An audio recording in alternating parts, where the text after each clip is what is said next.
My whole life changed overnight from the moment of Mum's diagnosis. All of a sudden I was thrown into this role of carer for Mum instead of just being her son. As Mum's cancer progressed, it became harder and harder on me.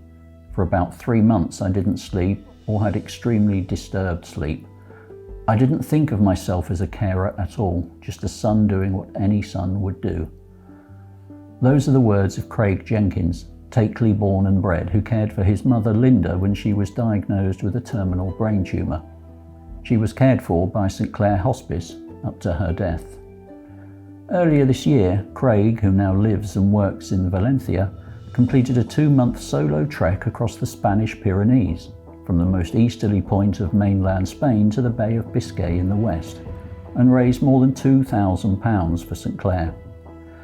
He tackled the brutal 515-mile route known as GR11. With extra miles clocked up walking to and from the trail each day, he totaled 705 miles in just under 2 months.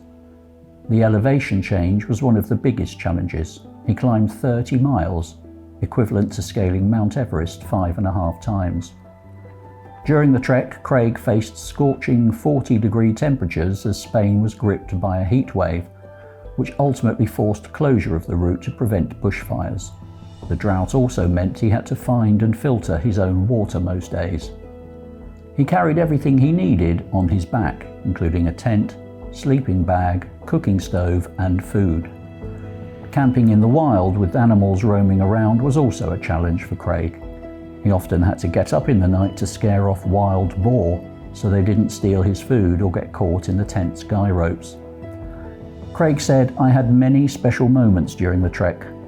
I just felt energized by the amazing views, walking through waterfalls and looking at the canyons.